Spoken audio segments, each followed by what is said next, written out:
Les activitats que fem a la classe amb ordinador són força diferents, ja que els nens estan molt més motivats, tenen molt més interès, s'esforcen, estan acostumats a treballar amb llibres des d'infantil, cicle inicial mitjà, que forma part del projecte 2.0, i canviar aquesta metodologia, aquest canvi de metodologia, de pas de llibre a eina digital, ha suposat un canvi molt positiu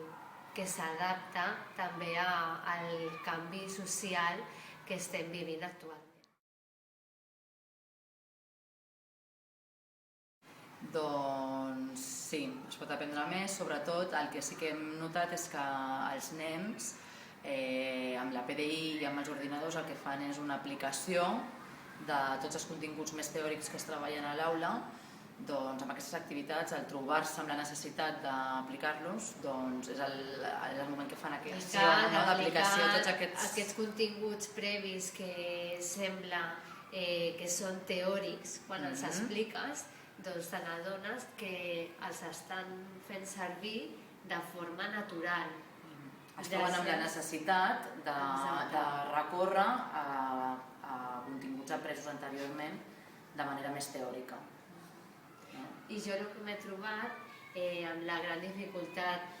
que trobem amb l'atenció a la diversitat, no només amb alumnes nouvinguts que tenen aquest hàndicap amb la llengua catalana,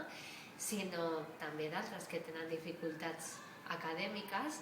el fet de poder comptar amb aquests recursos tecnològics, ja sigui d'ordinadors o de pissarra digital,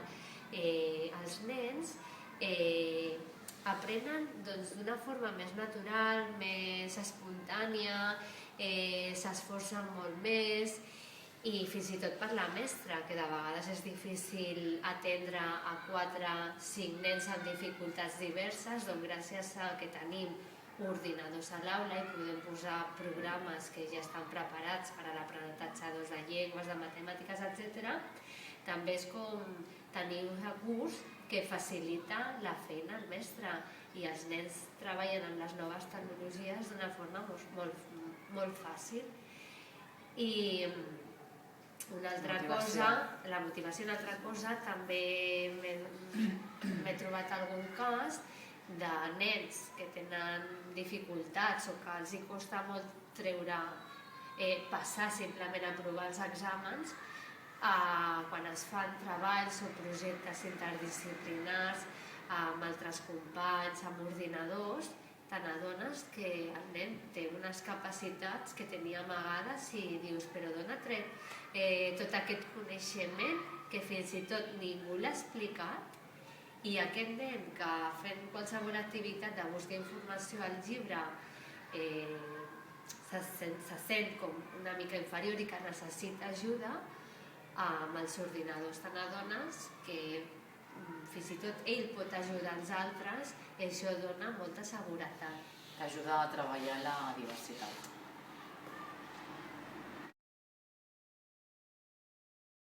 Fer treballs de classe, nosaltres, evidentment, l'ordinador és per nosaltres com abans podria ser un bolígraf fa uns anys per un mestre, o un llapis. Ara tot ho fem a l'ordinador, fins i tot les unitats de programació, quan preparem una classe, tot ho fem a través de l'ordinador. Cada vegada menys nosaltres mateixes fem servir llapis i llibreta, o fins i tot ara per apuntar les notes. Fa uns anys feien servir el quadern del professor per apuntar les notes, i ara ja agafem un Excel que automàticament ens pot fer les mitges o contemplar criteris d'avaluació, etc. I els nens, la majoria també, ells, si els dones a vegades l'opció que puguin enviar-te els treballs per mail o te'ls puguin portar impresos, i hi ha molts que ja t'ho demanen directament. Te'l puc enviar per mail, te'l puc posar en un document compartit al Google Docs. Vull dir que ells també tenen una facilitat, els que tenen accés a internet a casa, doncs que els ajuda a treballar. I sempre es dona l'oportunitat de, quan demanem treballs amb ordinador, amb connexió a internet fora de l'escola, sempre nosaltres sabem quins nens són els que tenen internet o ordinador i quins no, i evidentment aquells nens que no tenen aquesta facilitat d'accés, l'escola els hi proporciona el temps i les eines. És a dir, cap nen o nena es queda sense fer cap treball que es demana a l'escola per fer amb ordinador. És a dir, tots tenen els mateixos drets. Però sí que és veritat que amb les eines Google Docs que es poden compartir els documents i que queden guardats en el núvol, ara ja no hem de portar el pen i ara ho guardo o m'ho envio amb el Google Docs, ja no cal anar amb el pen i enviar el document per adjunt i després guardar-ho i continuar i enviar-ho. Ara es guarda en el núvol i allà on ens hem quedat podem continuar des de qualsevol punt del món. I això doncs, també és un gran avantatge. I cada vegada més treballem amb ordinadors i amb eines digitals fora de l'escola.